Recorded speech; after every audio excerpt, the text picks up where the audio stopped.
క్రీస్తునందున్న ప్రియమైన దేవుని ప్రజలారా, మరొకసారి దేవుని వాక్యాన్ని మీకు తెలియజేయడానికి ప్రభు నాకు ఇచ్చిన సమయాన్ని బట్టి ప్రభుకు వందనాలు స్తోత్రములు తెలియజేస్తూ ఉన్నాం. మనం బైబిల్లో చూసినట్లయితే 2 కింగ్స్ 6th చాప్టర్లో ఒక అద్భుతమైన సందర్భాన్ని మనం చూడగలుగుతూ ఉన్నాం. అక్కడ ఏమిటి అనంటే, సిరియా దేశానికి రాజైనటువంటి వ్యక్తి తన సేవకులతో ఇజ్రాయెల్ దేశంపై దాడి చేయాలని తన యొక్క దండును ఆ యొక్క ప్రాంతానికి పంపిస్తాడు.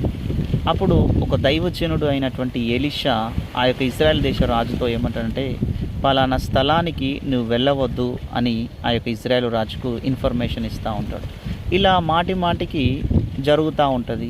సిరియా రాజు తన యొక్క సైన్యాన్ని ఇచ్చి ఇజ్రాయెల్ దేశంపై దాడి చేద్దామనేసరికి అక్కడ తన ప్రజల్ని ఇజ్రాయెల్ రాజు ప్రతిసారి తప్పించుకుంటే, అప్పుడు ఆ యొక్క సిరియా రాజు అంటాడు, మనము ఇన్ని ప్లాన్స్ చేస్తున్నప్పటికీ మరి ఈ యొక్క విషయాన్ని మనలో ఎవరు ఆ రాజుకి ఇన్ఫర్మేషన్ ఇస్తున్నారు అని అన్నప్పుడు ఒక వ్యక్తి అంటాడు, అయ్యో రాజా, అక్కడ మనలో నుండి ఎవరు ఆ ఇజ్రాయెల్ రాజుకి ఇన్ఫర్మేషన్ ఇవ్వట్లేదు, కానీ మీరు మీ అంతఃపురములో అనుకునిన మాటలు ఆ యొక్క దైవజనుడైనటువంటి ఎలీషాకు తెలుస్తుంది, ఆయన ఆ యొక్క రాజుకు చెప్తా ఉన్నాడు అన్నప్పుడు ఆయన అంటాడు, మరి ఆ వ్యక్తిని తీసుకురండి అని ఒక సైన్యాన్ని ఇచ్చి పంపిస్తాడు.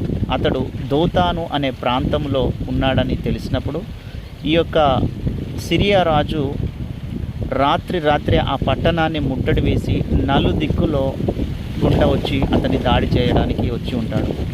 అప్పుడు ఆ యొక్క దైవజనుడి చుట్టూ 4 దిక్కులుగా దాడి చేసినప్పుడు ఆ యొక్క పెందెల కాడల్నే ఆ యొక్క వర్కరు అయినటువంటి గేహాజీ బయటకు వచ్చి చూసినప్పుడు చుట్టూ రథాలు గుర్రాలను చూసి భయపడి దైవజనుడి దగ్గరికి వచ్చి, ఓ నా ఏలినవాడా, మనం ఏం చేసేదము, మన పరిస్థితి అయిపోయింది అని అతడు ఆలోచిస్తూ ఉన్నాడు. ఇక్కడ ఒక పాయింట్ మనం గమనించండి.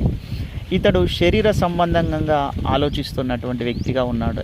ఏం ఆలోచిస్తున్నాడంటే, చుట్టూ మనల్ని దాడి చేయడానికి అపోజిషన్ వారు వచ్చి ఉన్నారు, ఇక 4 దిక్కులు వారు మనపై దాడి చేస్తూ ఉన్నారు, తూర్పు పడమట ఉత్తర దక్షిణ 4 దిక్కులు వచ్చి ఉన్నారు, మన పరిస్థితి అయిపోయింది, ఇంకేం చేయగలుగుతామని ఒక శరీర సంబంధమైనటువంటి వ్యక్తిగా ఇతడు ఆలోచన చేస్తూ ఉన్నాడు.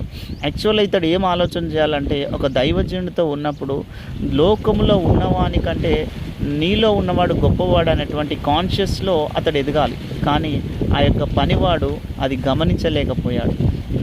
మన పని అయిపోయింది అంటే, మన జీవితంలో కూడా మనం అనుకుంటూ ఉంటాం, 4 దిక్కుల్లో నా పరిస్థితులు అన్నీ టైట్ అయిపోయాయి, ఇంకా నా పని అయిపోయింది, నా జీవితం అయిపోయింది అని నువ్వు బాధపడుతూ విచారిస్తూ కృంగిపోయి నిరుత్సాహంతో నిస్పృహ